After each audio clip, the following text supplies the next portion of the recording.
Muchísimas gracias, Nelson, por la introducción. Gracias, Alde, nuevamente por la invitación y un gran saludo para todos los participantes, alumnos dentro de la comunidad nuestra aquí en EALDE Business School. Un gusto grande saludarlos. Algunos ya los conozco de nombre, otros son nuevos, pero les invito a todos a que a lo largo de la ponencia, a lo largo del webinario, vayan haciendo las preguntas o inquietudes que les parezcan a través de la faceta del chat o el Q&A allí en su pantalla. Obviamente que en 45 minutos, en una hora, es imposible poder abarcar todo lo que son los desafíos del cumplimiento, siendo la vorágine con la que está avanzando todo, desde el aspecto regulatorio hasta las cuestiones técnicas, hasta la tecnología, ¿no es cierto? Pero creo que nos podemos llevar un buen pantallazo.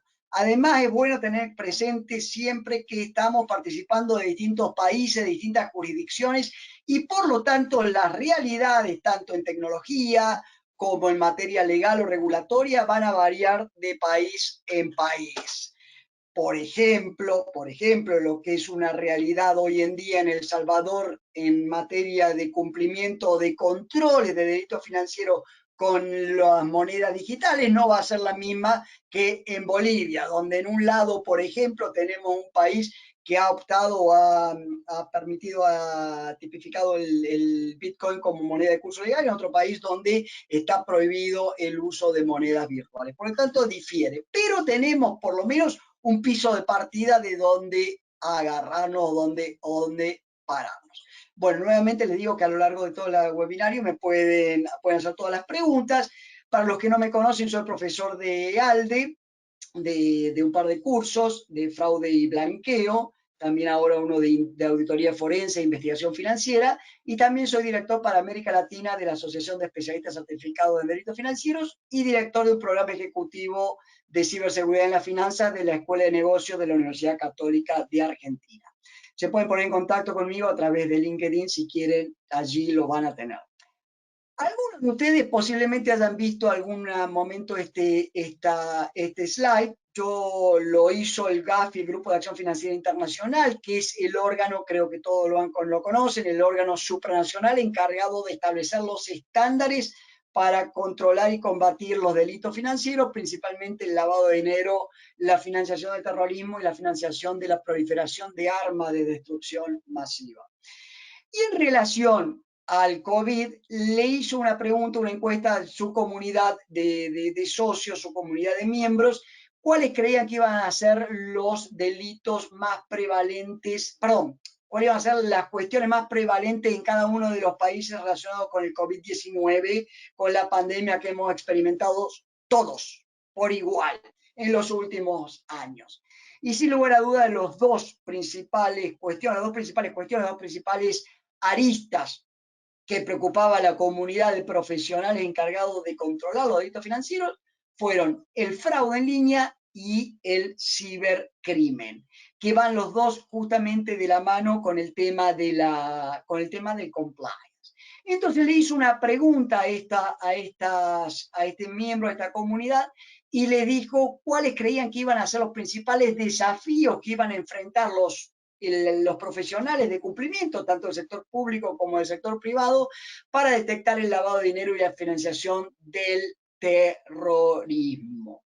Y particularmente el porcentaje de la comunidad que respondió, o que fue la mayoría, fue ese 55% que dice que un cambio en el comportamiento de los individuos y de las compañías debido al incremento de la actividad en línea, que creo que hoy en día, creo que no es exclusivo con el COVID, no es algo que solamente trajo de la mano el COVID y la pandemia, sino que era algo que se venía gestando, se venía haciendo hacía años. Se venía hablando de la innovación tecnológica, del onboarding digital, de un montón de cuestiones relacionadas con la actividad no presencial, pero que la pandemia lo puso sobre el tapete, lo expuso y explotó el tema.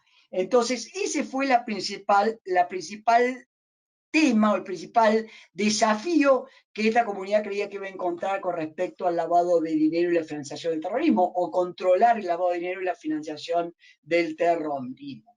Y con respecto a las consecuencias a largo plazo que iba a traer la pandemia, más allá del gran porcentaje que contestó que compartir una mayor necesidad de relacionarse entre el sector público y el sector privado, que es 74%, fíjense que un 64% dice que una necesidad de mejor adaptarse o adaptarse mejor las herramientas para detectar el lavado de dinero y financiamiento del terrorismo.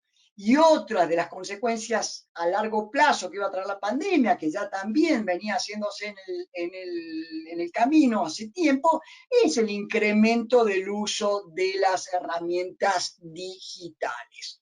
Y todo esto con los enormes riesgos que le iba a traer a todos los sujetos obligados y profesionales encargados de cumplimiento de los sujetos obligados.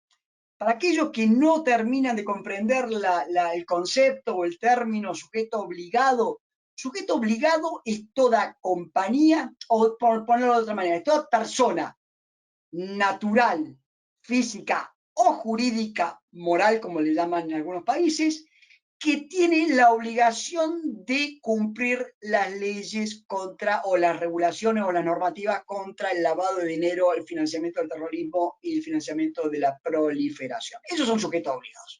Puede ser un gran banco, HSBC, o puede ser una PNFD, una actividad de profesionales no financieros designados, o actividades vulnerables, como se llaman en México, que puede ser un contador en una oficina, que cumple los requisitos o cae dentro de los requisitos de sujeto obligado. Pero tiene la obligación de contar con un programa de cumplimiento, tiene la obligación de reportar o presentar reportes de operación sospechosa o informes de operación sospechosa a la unidad de inteligencia financiera, unidad de análisis financiero, cumple con los requisitos para tener o para caer dentro de la definición de sujeto obligado.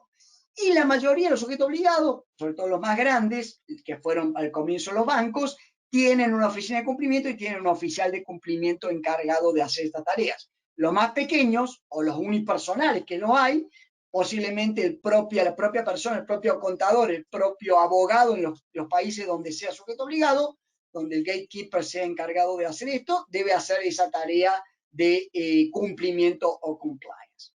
Y a nivel internacional, el Gafi te dice que todo esto de cumplimiento tradicional que viene de la década del 90, con la obligación de contar con programas, de contar con una evaluación independiente, de tener un oficial de cumplimiento, de capacitar constantemente, se ha trasladado a un mundo o a una realidad mucho más tecnológica, una realidad mucho más digital, mucho más de riesgos de nuevas tecnologías. Y te ha sacado, por ejemplo, para que veamos cuáles o a dónde está apuntando los riesgos el Gafi en los últimos tiempos, ha sacado varios manuales o varias guías o varias orientaciones donde te dice a dónde los sujetos obligados deben poner el ojo en el riesgo si ellos tienen algún tipo de relación con estos productos y servicios.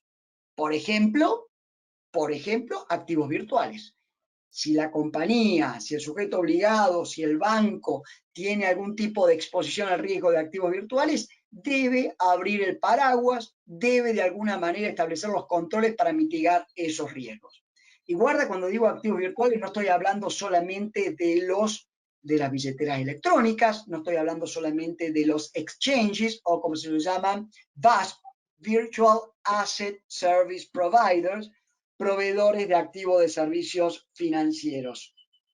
Si no, estamos hablando, por ejemplo, también de los bancos tradicionales que no ofrecen operaciones o no ofrecen productos de activos virtuales, de monedas digitales, pero que de alguna manera pueden contar con clientes tradicionales que usan moneda fiat, moneda fiduciaria, que sí intercambian o sí operan con activos virtuales y pueden haberle escondido esta realidad al banco que les abre la cuenta para operar moneda fiduciaria. ¿Se entiende?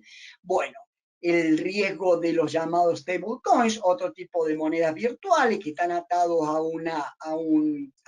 pueden estar atados a una moneda de curso legal tipo dólar, tipo euro, pero también pueden estar atados a otros activos que pueden ser, por ejemplo, soja, soya, trigo, bienes inmuebles, servicios, productos y servicios, etcétera. E incluso sacó una guía para comprender y tratar de entender cómo va a evolucionar el tema del onboarding digital, que no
Hola, hola, hola. No sé si mejora Hola con... Gonzalo, ya ahora sí volvemos con el sonido.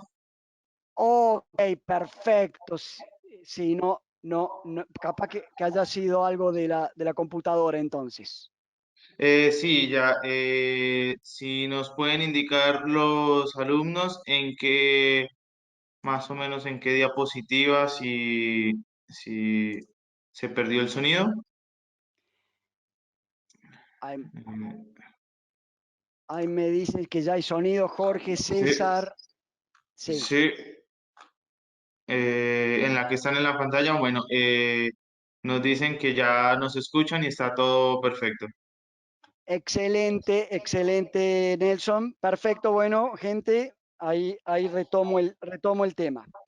Bueno, no, Vale, le estaba comentando que las dos tipologías posiblemente más importantes que han surgido en esta nueva realidad de compliance han sido la tipología de ransomware, que para aquellos que no conocen, creo que todos han escuchado alguna vez ransomware, para los que no conocen, es la posibilidad o es el congelamiento de un sistema informático, de datos, etcétera, de una compañía por parte de delincuentes, que esta gente desactiva este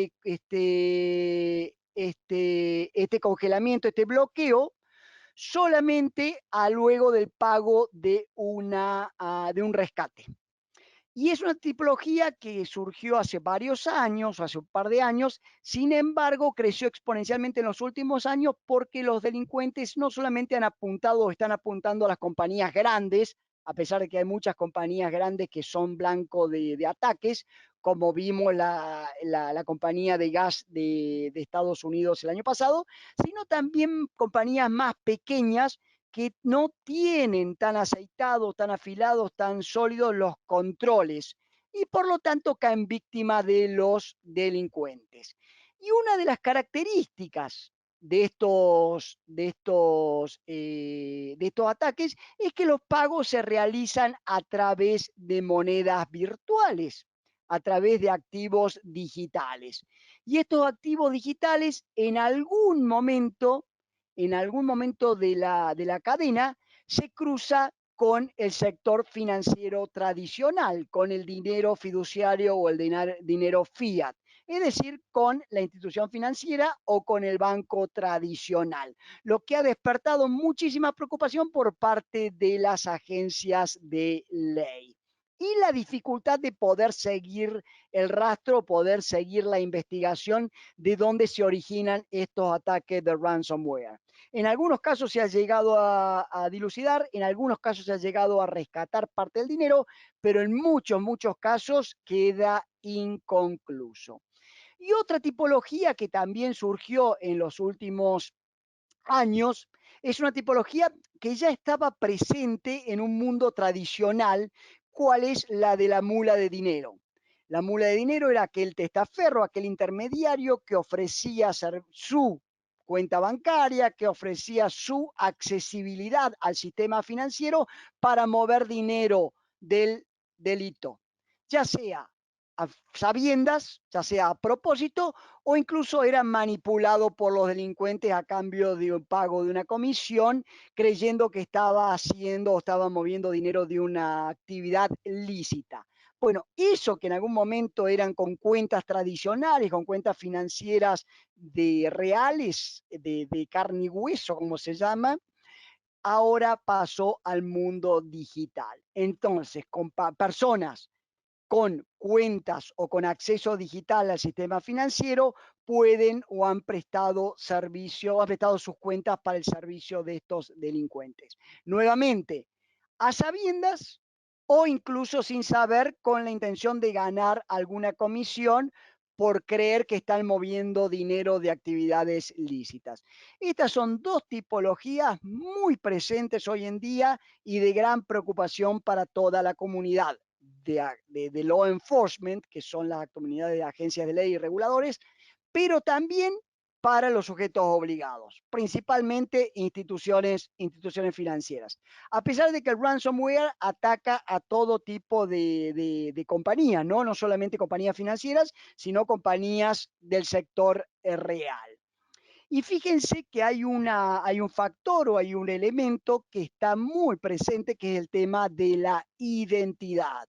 Saber quién está detrás, por ejemplo, de esa cuenta financiera que es utilizado por una mula de dinero. ¿Quién es la persona detrás de esa compañía que está siendo utilizada a sabiendas o sin querer para la comisión del delito financiero, la comisión del lavado de dinero?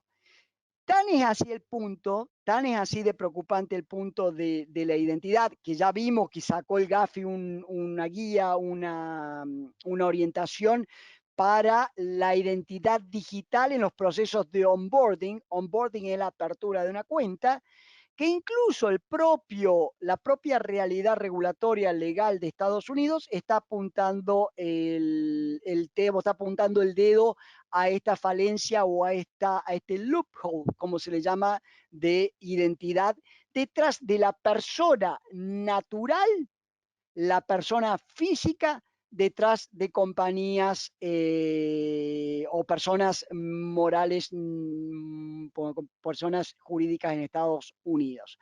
Fíjense lo que dijo la secretaria del Departamento del Tesoro para el tema de terrorismo, de financiación del terrorismo y crímenes financieros de Estados Unidos en una conferencia ayer mismo, el 3 de febrero del 2022.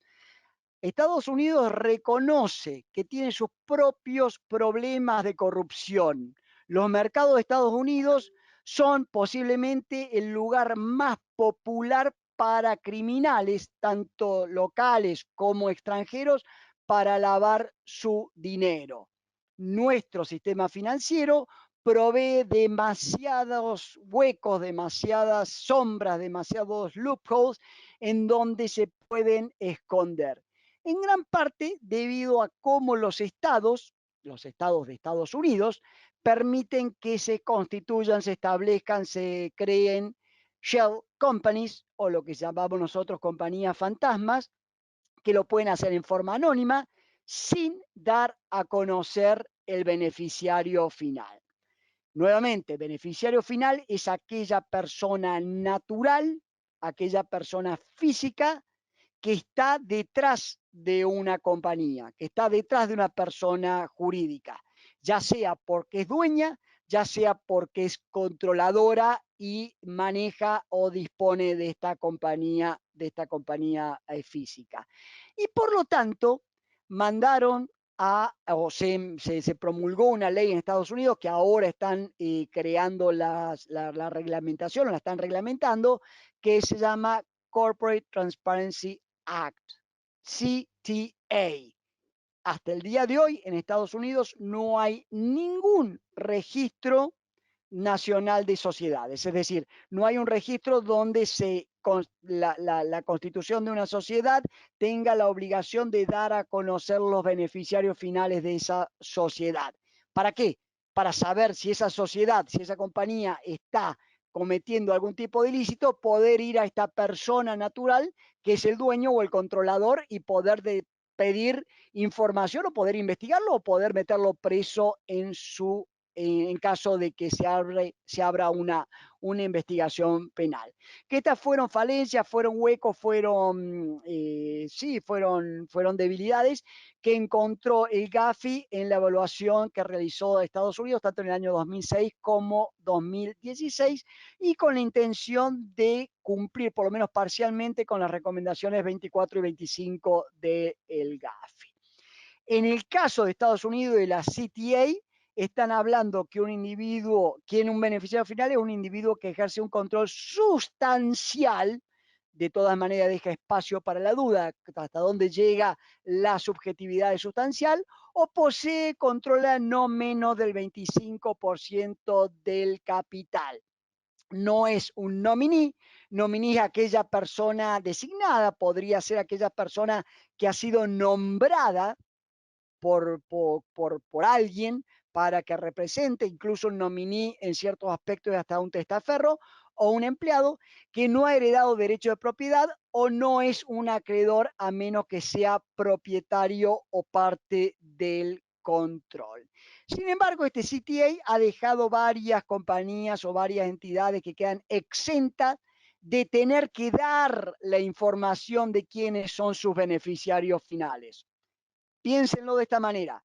A partir de ahora o a partir de que se reglamente esta CTA, cualquier compañía que no esté exenta, como esta que estoy mostrando ahora, que no quede exenta, pero cualquier compañía que se constituya en Estados Unidos, en cualquiera de los estados de Estados Unidos, porque una ley federal, deberán dar explicación y deberán dar la información de su beneficiario final. Entonces, las que quedan exentas son compañías que cotizan en bolsa, porque están reguladas por la Comisión de Bolsa y Valores de Estados Unidos, cualquier tipo de agencia estatal o federal, bancos, cooperativas de ahorro y crédito, holdings de banco, no están obligadas a dar la información del beneficiario final, sociedades de inversión o fondos comunes de inversión, asesores de inversión, negocios de servicios monetarios, que son aquellas compañías, por ejemplo, las remesadoras de dinero. Los dos negocios de servicios monetarios más grandes que conocemos nosotros son, por ejemplo, MoneyGram y Western Union, porque ellos ya están registrados con la Unidad de Información Financiera de Estados Unidos, que es FinCEN, las agentes bursátiles, las compañías de contabilidad que están registradas bajo una ley de Estados Unidos que se llama Sarbanes-Oxley, y las compañías de servicios públicos. Pero tal vez las más importantes que quedan exentas de tener que dar la información del beneficiario final, nuevamente, recuerden, cuando hablamos o cuando les hablo de beneficiario final, estamos hablando de esa lámina que yo les puse anteriormente de identidad. Identidad que lo puso también el GAFI dentro de sus propias guías, de sus propias orientaciones. Las otras compañías que quedan exentas son compañías que tienen más de 20 empleados de tiempo completo, más de 5 millones de dólares en ingresos brutos o ventas y que operan desde un lugar físico en Estados Unidos, que operan en o desde Estados Unidos. Las compañías que cumplan con estos requisitos quedan exentas de tener que dar la información de quién es su beneficiario final para ser capturada e incluida dentro de este registro de beneficiario final que va a ser administrado, gestionado por FinCEN. Nuevamente, FinCEN es la unidad de información financiera de Estados Unidos. Esto que estoy comentando en Estados Unidos es una realidad que también está afectando o también está trayendo el diálogo o la discusión a muchos otros países. Europa, por ejemplo, está llevando a cabo la creación de registros mercantiles, registros corporativos, donde se incluya también la información del beneficiario final. En algunos casos, bueno, en la gran mayoría de casos, la información del beneficiario final que quede en estos registros corporativos no va a estar disponible para el público, no va a estar disponible a los efectos de una investigación de debida diligencia o de due diligence de un banco, de un oficial de cumplimiento, pero va a estar disponible para investigaciones legales o penales que provengan de otros países, por ejemplo, en el caso de que se abra una causa penal o una causa legal en otros países. Pero creo, y es mi opinión, que con el paso del tiempo, esta información puede llegar a abrirse al público en general, y más que al público en general, a las oficinas de cumplimiento que tienen la obligación de realizar tareas de debida diligencia, de ver quiénes son las personas naturales, por ejemplo, detrás de personas jurídicas.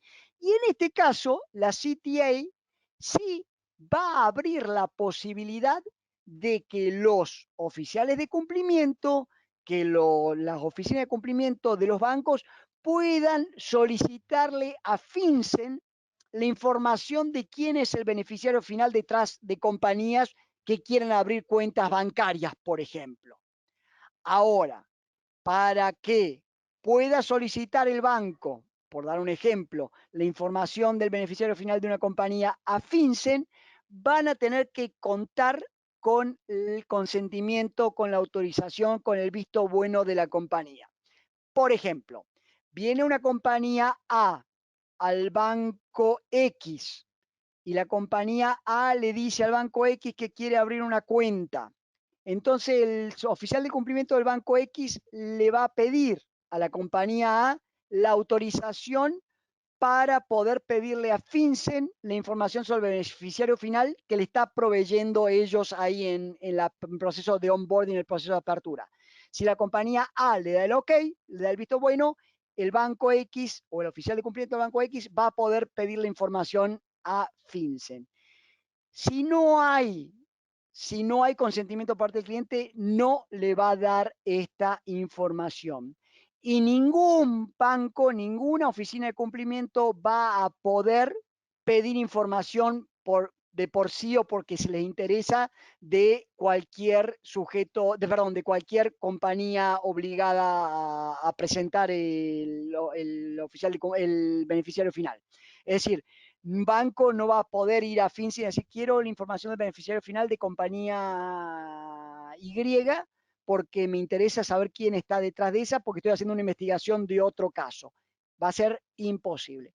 De todas maneras, ya es un paso sustancial, muy importante en materia de identidad, poder tener la información del beneficiario final. Todos sabemos que ha sido una falencia enorme, sobre todo de casos que hemos visto como el de Mossack Fonseca, de los Paradise Papers y tantos otros anteriores, ¿no? Donde en las shell companies, las compañías fantasmas, es imposible poder saber quién es la persona natural detrás de estas personas jurídicas. Con este o de esta manera estamos dando un paso bien adelante. Ahora, fíjense cómo esta realidad que es muy novedosa, es muy nuevo en Estados Unidos, la ley fue promulgada, se está trabajando en la reglamentación, afecta también al nuevo escenario digital o al nuevo proceso de operación financiera y de operación de constitución de compañía en forma digital. Yo les he contado en algún momento que no es el único país, sino que hay varios países que están ofreciendo servicios de financiero y de constitución de compañías en forma digital. Por ejemplo, existe Estonia, que es un país que está ofreciendo, creo que ha cambiado y ha ajustado algunos parámetros dentro de esta realidad virtual. Pero básicamente ofrecía la posibilidad de obtener una residencia digital a personas naturales de otros países que cumplieran con ciertos requisitos. Entre esos requisitos, por ejemplo, era obtener los datos biométricos a través de un consulado o una embajada en otro país. Pero al final del día, la realidad es que una persona en Argentina con ganas de tener la residencia digital en Estonia, se acercaba o solicitaba la residencia digital, se acercaba a la embajada o algún consulado de Estonia en Argentina, en Uruguay o en Chile, donde pudiera estar más cerca, y le sacaba o proveía o les daba los datos biométricos, lo estudiaba Estonia y le daba la residencia digital sin haber pisado pues sin haber puesto un pie en Estonia. Con esa residencia digital, esta persona tenía la capacidad o tiene la posibilidad de aperturar o abrir o constituir, por ejemplo, una compañía en Estonia.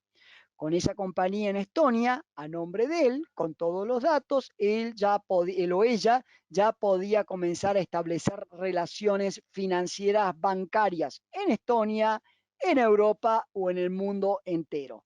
Todo esto sin haber puesto un pie, por ejemplo, en Estonia, y sin saber todavía exactamente cuáles eran los requisitos o va a variar los requisitos o las obligaciones de cumplimiento para el Know Your Customer, conoce a su cliente, de ese banco especial donde se va a constituir la compañía, ¿no? Allí en Estonia. Pero fíjense, si llevamos esta realidad a lo que era la realidad de Estados Unidos, que la constitución de compañías fantasmas, shell companies, en estados como Delaware, Nevada, Wyoming, que por cierto son los más demonizados pero no son exclusivos. Hay 47 estados que son muy laxas los controles en el momento de constituir compañías y ninguno en los 50 estados de Estados Unidos pide información sobre el beneficiario final. Bueno, si le da la posibilidad de comenzar a aperturar y a operar y a realizar operaciones en forma absolutamente digital, en forma absolutamente not face to face, como se le denomina. Por lo tanto, el riesgo en materia de identidad digital ya lo ha visto el GAFI y lo ha llevado tanto al campo tradicional de compliance o al campo de control tradicional, como al campo de control o al campo de fiscalización digital o con esta nueva realidad virtual. Y el caso de Estonia, tampoco quiero acusar a Estonia ni quiero señalar a Estonia, estoy señalando una realidad. Estonia está haciendo o se está presentando, y no exclusivamente Estonia, hay varios países, están presentando como alternativas de ecosistema o de ambientes muy propicios para los negocios. Como todos sabemos, están buscando revenue, están buscando la posibilidad de generar recursos, generar ingresos, como lo hace cualquier jurisdicción dentro del ámbito legal. Lo que pasa que en esa búsqueda de fondos pueden omitir ciertas prácticas de controles que deberían estar implementados. Importante el tema tenerlo en cuenta. Y esta nueva realidad obviamente ha afectado al mundo financiero y no financiero en forma general. Yo ya le he mostrado un caso del año 2018, que pobre, lo traigo a Banco de Chile, pero bueno, es porque es un caso, tanto Banco de Chile como el sistema de transferencia bancaria de México, son casos que sirven para aprender. Básicamente le hackearon el sistema al Banco de Chile y le instalaron software malicioso con el que aprendieron las operaciones, aprendieron el movimiento del Banco de Chile para finalmente, luego de varios meses de estudio, pudieran realizar el ataque final y robarle, por lo menos se estima o se hablaba de hasta 10 millones de dólares al Banco de Chile. Hasta que fue una operación prácticamente realizada. O sea, si bien la vinieron estudiando durante meses, el robo en sí, la operación del robo de esos dineros, fue ya cuando tenían estos delincuentes compañías constituidas en el extranjero y estas compañías ya tenían vínculos con bancos e instituciones financieras para mover el dinero, etcétera, etcétera, que ocurrió en un plazo de horas, de días nomás, hasta que el Banco de Chile pudo hacerlo.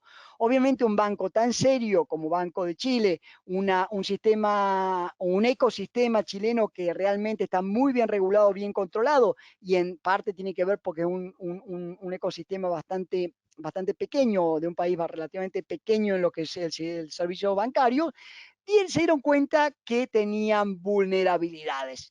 Y a los efectos de lo que estamos hablando hoy de compliance 4.0, estamos viendo que el factor o la realidad de ciberseguridad, la realidad de ciberprotección, no estaba presente ni para el Banco de Chile ni para la Superintendencia de Bancos o de Instituciones Financieras de Chile.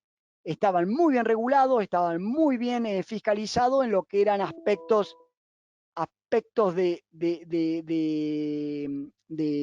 cumplimiento normativo en materia de antilavado de dinero, contra financiación del terrorismo, pero no en esta nueva arista que es la ciberprotección. Y esto también le pasó a bancos mexicanos o al sistema de pago de bancos mexicanos, donde también le hackearon en el año 2018 su sistema. Y no estemos, yo creo que el sistema financiero en general, el sistema bancario en particular, está ajustando todos los controles para prevenir que ocurran más ciberataques. Sin embargo, a pesar de que estamos viendo algunos avances en las regulaciones, en las normativas para contar con programas de cumplimiento de ciberseguridad, vemos que la mayoría de los países todavía no cuenta con obligaciones regulatorias para que todo el sistema financiero pueda llegar a o tenga la obligación de contar con programas de cumplimiento en ciberseguridad.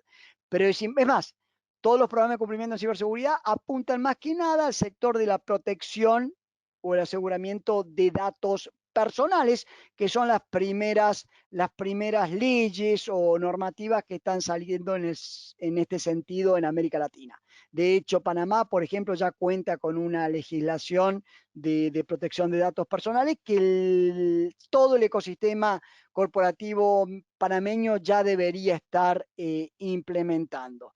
Y esta ciberseguridad debería estar en sintonía y en operación o en cumplimiento con esta realidad. Se nos está yendo el tiempo, pero quería mandarles o quería mostrarles cómo en materia de ciberseguridad posiblemente bueno, siempre el factor humano, y esto lo estamos viendo en lo que es el cumplimiento o la nueva realidad de cumplimiento. 4.0 es un nombre que le estamos dando, es un nombre un poquito de marketing para poder entender que no es el mismo compliance de hace 10 años, donde lo único que teníamos que apuntar era a cumplir con la obligación o las regulaciones de la superintendencia o del regulador en materia de antilavado de dinero. Hoy en día abarca en forma, te diría, convergente, en forma integral, a otra serie de factores.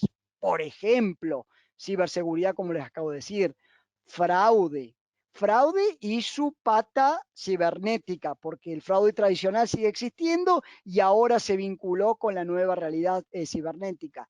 Corrupción. Corrupción también debe estar muy presente, o la pata anticorrupción. Y por último, las obligaciones internacionales de los regímenes de sanciones. Cualquier banco, cualquier sujeto obligado que opere a nivel internacional deberá, sin lugar a duda, indudablemente poder o debe monitorear y hacer el filtrado de las listas en las que no quiere tener problemas. La obligatoria, la mandatoria, la vinculante es la lista de las Naciones Unidas, pero cualquiera que quiera tener operaciones en el sistema financiero internacional deberá indefectiblemente hacer la revisión de la lista OFAC o la lista Clinton del Departamento del Tesoro de Estados Unidos, por ejemplo, y así la lista también de la Unión Europea y las distintas listas a nivel internacional. Entonces ya no basta solamente con decir, ¿sabes qué? Hago un chequeo en la lista de las cosas que cumplo para poder cumplir con mi regulación en mi país y ya estoy libre, ya estoy listo. No, hoy en día es un ambiente global, un ambiente generalizado, operaciones internacionales donde hay muchas obligaciones para cumplir. Y en materia de ciberseguridad, es más, los invito a que vayan dejando preguntas si tienen alguna duda, alguna inquietud para el momento del Q&A de las preguntas.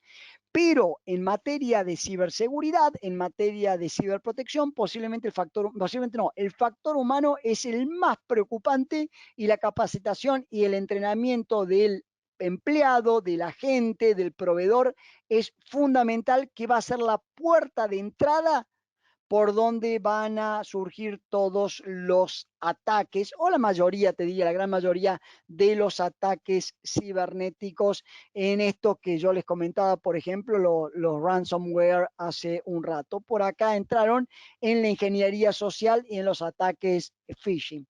Básicamente están relacionados con la confianza, con la bajada de brazos de las compañías. Se aprovechan de la propia naturaleza humana para generar confianza. Y esto lo hacen, por ejemplo, con los empleados. No se sabe, por ejemplo, en el ataque de Banco de Chile, a ciencia cierta, cómo fue que entró el malware que se instaló en el sistema del Banco de Chile, pero sí se estima que puede haber sido el clásico cliqueo a un malware o un link malicioso que bajó el software malicioso. Para darles un ejemplo, y ya con esto vamos a ir cerrando, en los ataques cibernéticos, en las falencias de ciberprotección, el empleado, el agente, el proveedor o quien tenga acceso al sistema informático o al sistema de la compañía va a ser quien le va a abrir la puerta al delincuente. No va a ser una cuestión de entrar a las patadas o entrar en forma forzada. Es un ejemplo que preparé hace un tiempo y creo que viene muy como anillo al dedo en este caso. Yo creo que con el conocimiento, con la educación cibernética, la educación o las propias noticias que nosotros hemos escuchado a lo largo del tiempo, si cualquiera de ustedes encuentra un pendrive tirado en la calle de su ciudad, creo que les pregunto si son o lo van a incluir o lo van a insertar en su computadora. Creo que el 97% de ustedes me va a decir que no, por el riesgo a que ese pendrive contenga algún tipo de virus o de software malicioso. ¿Qué hacen los delincuentes? Comienzan a bajar las barreras, los umbrales de protección de los propios blancos de ataque. ¿Cómo lo bajan? Con una serie de estrategias. Esta no es excluyente, no es lo único, pero fíjense, comienzan a manipularle incluso el nombre, en este ejemplo que doy yo ahora a ustedes, el nombre de un logo, o incluirle el logo en uno de estos pendrive, ponerle o cambiarle el packaging, a mostrarlo más amigable. Todo esto, aunque ustedes no lo crean, comienza a bajar la guardia de todos aquellos que tenemos conocimiento y tenemos cierto escepticismo con respecto a esto, porque ellos saben cómo opera. Incluso pueden llegar, esto es un ejemplo, de hecho es una pegada de un logo que puse allí, no está Banca América, no es el logo de Banca América, pero para que sepan nomás los efectos ilustrativos, si ponen un logo de una compañía que me es súper familiar, aún me bajan más las barreras de protección. Incluso imagínense que yo soy un empleado de Banca América. Entonces, este pendrive, que es el mismo pendrive que yo encontraba tirado en la calle de mi ciudad y que no lo iba, o yo me estaba dentro de ese 97% que no lo iba a enchufar en mi computadora, lo encuentro en la mesa de entrada de la sucursal de Banca América en Santo Domingo y lo encuentro allí y con el logo de Banca América es un pendrive de Banca América. Las barreras o las protecciones el escepticismo que yo tenía desapareció, porque ahora estoy con un pendrive de Banca América en una sucursal de Banca América donde yo trabajo y ahí lo encontré. Con la intención de devolverlo a quien es el dueño, lo enchufo, lo conecto a mi computadora. ¿Y qué es lo que me encuentro? Me encuentro con un par de files, me encuentro con un par de archivos allá adentro. Un archivo te va a decir el plan para ese año, por ejemplo, 2018, porque lo puse en ese momento, de Banca América, el resumen de lo que discutió la junta directiva, la comisión directiva y el nuevo plan de pago de bonificaciones de Banca América. En ese momento la curiosidad me mató y obviamente quiero ver a ver cuál es el plan de bonificación, a ver si yo como empleado de Banca América caigo dentro de ese grupo que está dentro del plan de bonificación y tengo algún tipo de bonificación para ese año. En el momento que hice clic en ese link, bajé el malware, bajé el software malicioso y lo instalé en la computadora. De esa forma, y bajando las guardias y los umbrales de control, logran entrar al sistema financiero, al sistema informático, al sistema de redes de la propia compañía.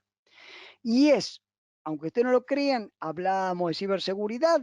Ciberseguridad cae dentro del campo de cumplimiento y va a estar incluido dentro de los programas de cumplimiento de la propia compañía el día de mañana. Y entonces lo que era solamente cumplimiento antilavado de dinero hace 2 días o hace 5 años, hoy en día debe ser también cumplimiento en materia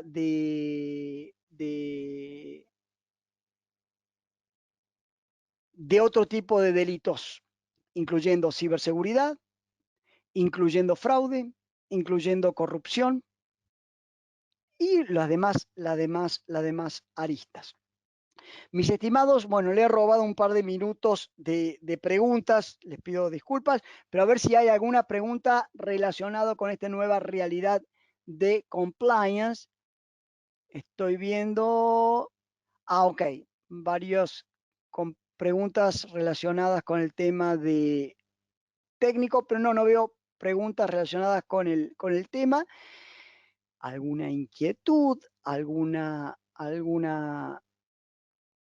duda? No sé, bueno, todo esto que le estoy comentando o esta realidad que está poniendo sobre el tapete el GAFI con respecto a las obligaciones que tienen que imponer, no solamente por ahora aplica principalmente en su gran mayoría al sector financiero, que no son solamente bancos, pero también aplican al sector real. El sector real, y posiblemente en este sentido Colombia vaya a la vanguardia, el sector real son todas aquellas compañías que hasta hace muy poco no eran sujetos obligados y que participan en la economía real de un país. Puede ser una concesionaria de autos, puede ser un supermercado, puede ser una compañía maderera, puede ser cualquier tipo de organización que van a caer el día de mañana, sin lugar a duda, bajo el paraguas de las obligaciones normativas en materia de delitos financieros. Acá me pregunta Eduardo, desde su punto de vista, cómo se aplica el Compliance 4.0 en el sector justicia, en específico a un poder judicial, por ejemplo.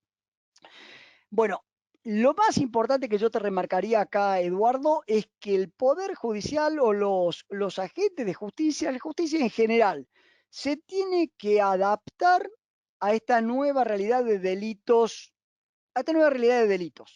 en el sentido que yo te diría que el derecho penal no está todavía preparado para poder afrontar incluso investigaciones en esta nueva realidad.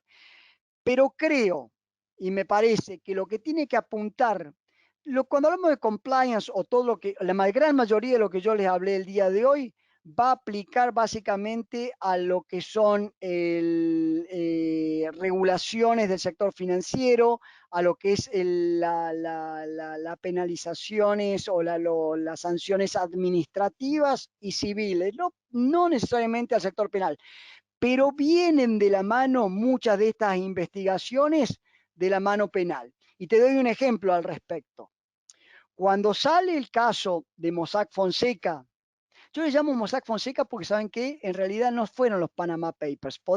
Fue un estudio de gatekeepers allí en Panamá, no cabe la menor duda, bajo la legislación panameña, pero esto es una realidad que podría haber pasado en cualquier jurisdicción. Sí, es cierto que Panamá tenía, pero todavía sigue teniendo algunas ventajas o algunos aspectos medios laxos en lo que es el cumplimiento. Pero podría haber pasado en cualquier otro tipo de jurisdicción.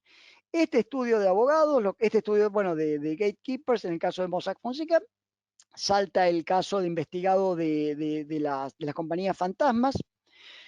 Vos sabés que la gran mayoría de estas compañías fantasmas, de estas shell companies, que se le descubrieron que no realizaban procesos de know your customers, de debida diligencia del cliente, Mossack Fonseca, etcétera, etcétera, eran ordenadas por grandes bancos o filiales de grandes bancos de nombre internacional, en su gran mayoría. Bancos en Europa, en Asia, en Estados Unidos, que les decía o le indicaban, sobre todo en Europa y en Asia, no tanto en Estados Unidos, a pesar de que había una realidad en Estados Unidos, que le indicaban a Mossack Fonseca dónde tenían que crear estas compañías, constituir estas compañías, y luego ellos le iban a ofrecer los servicios financieros, o le iban a ofrecer el servicio bancario, los productos y servicios de sus bancos.